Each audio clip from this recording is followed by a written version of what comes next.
Welcome to practical English grammar. आज हम लोग सीखेंगे postmortem of a sentence. That means we will analyse a sentence. Sentence को आज हम लोग अलग अलग भागों में विभाजित करेंगे और देखेंगे कि कैसे एक सेंटेंस का पोस्टमार्टम किया जाता है। Today's class is from curious learners by Anand sir. यहाँ पे आप लोग एक सेंटेंस को देख सकते हैं जिसके ऊपर और नीचे लाइक अ माउंटेन्स कुछ लाइंस खींचा गया है। उस पर अभी ध्यान नहीं देंगे, but we are going to see the sentence and we read the sentence. At the deep bottom of the very cold river lies my eggs and the log. यहाँ पे आप लोग देखेंगे कि ये एक सेंटेंस है जिसमें बहुत सारे वर्ड्स लिए गए हैं और ये एक सेंटेंस बना है, लेकिन एक सेंटेंस बनने के लिए इसमें बहुत सारे वर्ड्स को यूज़ किया गया है। That means to make a complete meaningful sentence we have to use several words which we have done in this example. यहाँ पे देखेंगे नाउन। आप लोग लाइन को देख सकते हैं कि ये वर्ड्स जैसे कि बॉटम, एक्स, रिवर, लॉग, ये वर्ड सब नाउन है। तो नाउन एक सेंटेंस का हिस्सा होता है, उसी तरह प्रोनाउन एक सेंटेंस का हिस्सा होता है। My, the word my we can see here. इसी तरह एडजेक्टिव्स चाहिए हम लोग को सेंटेंस में। Deep and cold, this two words are adjectives.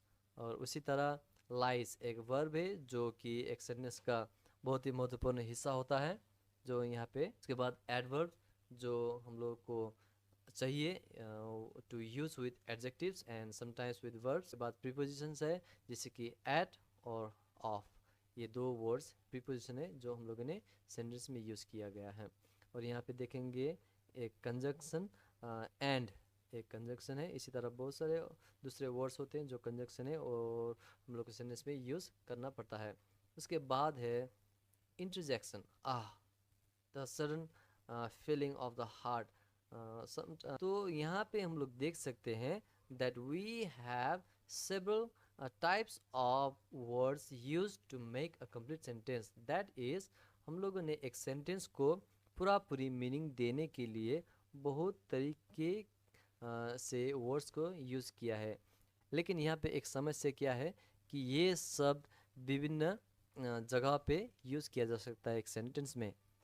यहाँ पे एक ऑर्डर नहीं है कि हम लोग को पहले नाउन को यूज़ करना है उसके बाद प्रोनाउन को यूज़ करना है, ऐसा कुछ नहीं है। लेकिन ये कहीं पे भी आ सकता है जिसे हम लोग एक कंप्लीट मीनिंगफुल सेंटेंस बना सकता है। लेकिन अगर कुछ ये ऑर्डर ऑफ दिस वर्ड्स गलत हो जाता है, जैसे कि हम लोग नाउन का जगह में प्रोनाउन को नहीं लिख सकते हैं, एडजेक्टिव्स का जगह में हम लोग प्रीपोजिशन नहीं डाल सकते हैं, तो अगर ऐसे हो गया तो सब मीनिंग गलत हो जाएगा। इसलिए एक सेंटेंस को समझने के लिए उसके जो हिस्से, ये पार्ट्स ऑफ स्पीच होते हैं, उसको एक सेंटेंस में कहाँ पे यूज़ करना है वो हम लोग को जानना बहुत ही ज़रूरी है। हम लोगों ने यहाँ इस सेंटेंस में द को यूज़ किया है, लेकिन इसको इंडिकेट नहीं किया गया है क्योंकि the, a, an, these are articles, ये आर्टिकल्स है।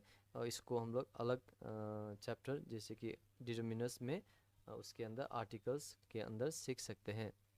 तो देखेंगे नेक्स्ट, लेटर। इंग्लिश अल्फ़ाबेट में we know that we have 26 letters, A to Z. There are A to Z 26 letters. English alphabet में 26 लेटर्स होते हैं जिसको मिला के हम लोग इंग्लिश लैंग्वेज बनाते हैं। लेटर यानी कि एक एक अल्फ़ाबेट का हिस्सा जो 26 होते हैं उसको लेटर कहा जाता है। नेक्स्ट, उसके बाद लेटर से बनता है वर्ड। कुछ लेटर्स को एक साथ एक ग्रुप में लाने से एक वर्ड बनता है। जैसे कि एग्जांपल में देखेंगे हेलो, इंग्लिश, मास्टर, एक्सेट्रा। ये सब इंग्लिश का वर्ड्स है जिसे हम लोगों ने यहाँ पे यूज़ किया है। लेकिन कोई भी किसी भी ऑर्डर में लेटर्स को रखने से एक वर्ड नहीं बनता है, क्योंकि वर्ड होने के लिए मीनिंगफुल भी होना ज़रूरी है। तो we have a dictionary where we find all the words listed with the meanings and parts of speech. हम लोगों के पास डिक्शनरीज है, अच्छे अच्छे dictionaries. By the way, I recommend you to read advance learners dictionary of Oxford.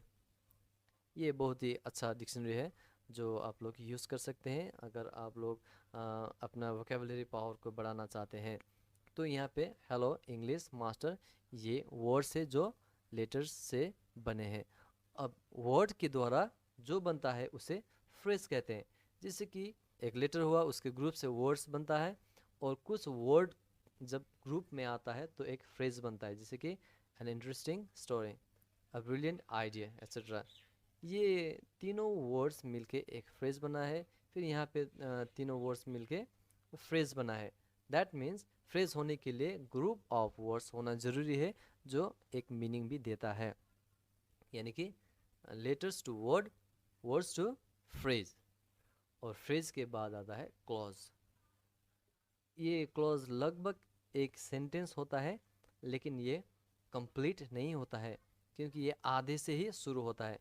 और यहाँ पे हम लोग देखेंगे when I first begin learning English, यानी कि जब मैंने पहले इंग्लिश सीखना शुरू किया, लेकिन उसके बाद तब किया ये नहीं दिया गया है, इसलिए ये एक अधूरा सेंटेंस जैसा है जिसे हम लोग क्लॉज कहते हैं। क्लॉज एक सेंटेंस ही होता है, लेकिन अगर बात होता है सेंटेंस जो एक कैपिटल लेटर से शुरू होता है और either full stop, question mark, exclamatory sign, exclamation mark, ये इसमें ये टर्मिनेट होता है। यहाँ पे देख सकते हैं कि लेटर से वर्ड्स बनता है, वर्ड से फ्रेज बनता है, फ्रेज से क्लॉज बनता है, और क्लॉज से ही एक सेंटेंस बनता है। यहाँ पे हम लोग देखेंगे कि एक सेंटेंस होने के लिए लेटर से वर्ड्स, वर्ड से फ्रेज, फ्रेज से क्लॉज, और उससे एक सेंटेंस, यानी कि हाथ पैर सिर नाक मुंह को मिला के पूरा शरीर बनता है। वैसे ही इन सब लेटर्स वर्ड्स फ्रेज क्लॉज से मिलके ही एक सेंटेंस बनता है। तो यहाँ पे देखेंगे सेंटेंस बहुत सारे होते हैं, जैसे इम्पेरेटिव सेंटेंस होता है, यहाँ पे इम्पेरेटिव सेंटेंस होता है, कंपाउंड सेंटेंस होता है, इंटरोगेटिव सेंटेंस होता है, एक्सक्लेमेटरी असर्टिव सेंटेंस होता है, कॉम्प्लेक्स सेंटेंस होता है, सिंपल सेंटेंस होता है। तो सेंटेंस विभिन्न प्रकार के होते हैं। दो ही हिस्सा होता है जिससे एक सेंटेंस बनता है। दैट मीन्स एक सेंटेंस बनने के लिए सब्जेक्ट उसमें होना चाहिए और प्रेडिकेट होना चाहिए। That means only two parts of a sentence. Previously हम लोगों ने देखा था कि सेंटेंस में बहुत सारे इधर उधर, बहुत उलट पुलट, कहाँ से क्या words, arrangements, order of words, ये सब देखे थे। लेकिन यहाँ पे कितना सिंपल लग रहा है कि एक सेंटेंस सिर्फ सब्जेक्ट प्लस प्रेडिकेट से ही बनता है। लेकिन आगे देखेंगे और भी। यहाँ पे है सब्जेक्ट एक फ्रेज से बनता है, जो अभी अभी हम लोगों ने देखा था फ्रेज। तो सब्जेक्ट फ्रेज से बनता है और प्रेडिकेट वर्ब प्लस फ्रेज से बनता है। तो what we see here that to form a sentence, एक सेंटेंस बनाने के लिए फ्रेज कितना इम्पोर्टेंट है। सब्जेक्ट में भी फ्रेज, प्रेडिकेट में भी phrase. What extra is here is verb. जो यहाँ पे थोड़ा सा अलग चीज़ एक सेंटेंस बनने के लिए है वो है verb. Otherwise we can see subject भी फ्रेज से ही बनता है, प्रेडिकेट भी फ्रेज से ही बनता है। तो कितना आसान होता अगर हम लोग फ्रेज को सीखते, एक फ्रेज को समझते, इतने से ही एक सेंटेंस फॉर्म बन रहा है, तो फ्रेज को क्यों नहीं सीखते हैं हम लोग। But we should not forget that we are doing postmortem of a sentence. एक सेंटेंस को काट काट के उसके टुकड़े टुकड़े हिस्से निकाल के उसको देखने जा रहे हैं। फ्रेज नाउन भी हो सकता है, एडजेक्टिव भी हो सकता है, एडवर्ब भी हो सकता है, वर्ब भी हो सकता है। And I expect that you know phrasal words. मुझे आशा है कि आप लोगों को फ्रेजल वर्ड्स पता है, जैसे कि come up, go by, put up with, ये सब फ्रेजल वर्ड्स है जो हम लोग कॉमनली यूज़ करते हैं। और यहाँ पे फ्रेज फ्रेजल वर्ब भी हो सकता है, एडवर्ब जैसे यूज़ किया जा सकता है, एडजेक्टिव से भी यूज़ किया जा सकता है, और noun. And what we are going to see is noun, because this is very important one, noun phrase. So noun phrase में क्या आता है? नाउन फ्रेज में आता है डिटर्मिनर्स और नाउन। दैट मीन्स एक फ्रेज होने के लिए हम लोगों को पता है कि कुछ वर्ड्स ग्रुपिंग में आना ज़रूरी है। तो इस नाउन फ्रेज में क्या आ रहा है ग्रुपिंग में? एक तरफ आ रहा है नाउन और दूसरी तरफ आ रहा है डिटर्मिनर्स। ये तो बहुत ही ज़रूरी चीज़ है हम लोगों को सीखने के लिए। अभी हम लोगों को पता तो है कि नाउन क्या है, लेकिन हम लोगों में से कुछ लोग डिटर्मिनर्स को नहीं जानते हैं तो भी क्लियरली नहीं पता होता है। तो यहाँ पे हम लोग इसको थोड़े से पोस्टमार्टम करने से हम लोगों को थोड़ा बहुत ज्ञान तो मिल ही जाएगा। तो यहाँ पे देखेंगे कि नाउन में दो तरीके का आइटम्स रहता है, थिंग्स रहता है। एक है विजिबल थिंग्स, दूसरा है इनविजिबल थिंग्स। अब विजुअल थिंग्स तो थोड़ा इजी है। Visual that means that which we can see, जो चीज़ हम लोग देख सकते हैं, कुछ भी आसमान में हो या फिर ज़मीन में, या फिर अगर आप लोग समुद्र के अंदर जाते हैं तो वहाँ पे भी आप लोग जो कुछ देख सकते हैं वो सब विजिबल थिंग्स है, जो नाउन है। और इनविजिबल थिंग्स, जो चीज़ हम लोग देख नहीं सकते हैं। अभी आप लोग ये शायद सोच रहे होंगे कि हवा हम लोग नहीं देख सकते हैं। नहीं, वो उस तरीके का इनविजिबल थिंग्स नहीं, हवा तरीके का नहीं। जो हम लोग देख नहीं सकते, जैसे कि पेन, दर्द को हम लोग नहीं देख सकते, इस तरीके का यहाँ पे हम लोग देख सकते हैं कि इनविजिबल थिंग्स में क्वालिटी आता है, एक्शन आता है और स्टेट आता है। तो we are not going to explain and see the details of all of this because we are in the postmortem of a sentence। और विजिबल थिंग्स में रहता है जो चीज़ हम लोग देख सकते हैं, या तो उसे हम लोग गिन सकते हैं या फिर नहीं गिन सकते हैं।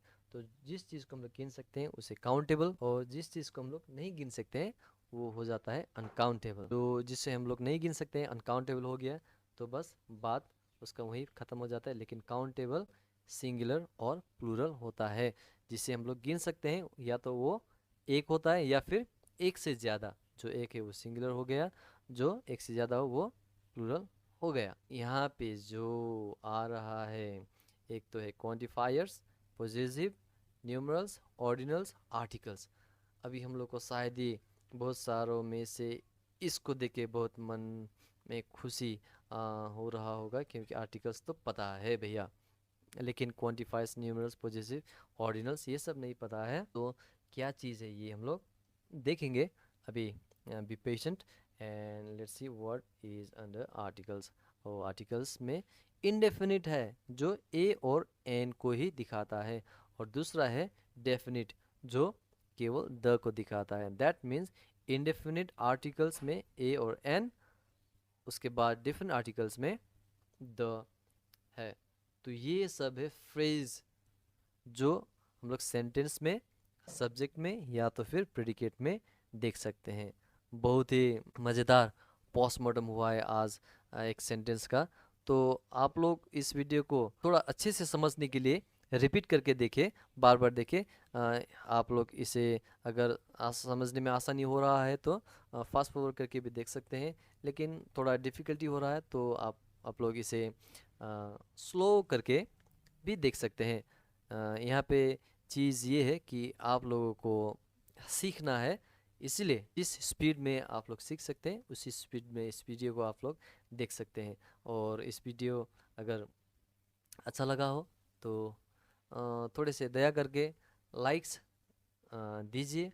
और ज़्यादा लाइक्स नहीं चाहिए मुझे, 100 लाइक्स हो जाने से भी बहुत है मेरे लिए, बहुत है। और कमेंट्स में दीजिए कि आप लोग फ्रेज़ के बारे में और जानना चाहते हैं। तो अगर आप लोग फ्रेज़ का वीडियो जल्दी से जल्दी चाहते हैं तो कमेंट्स में लिख के आप लोग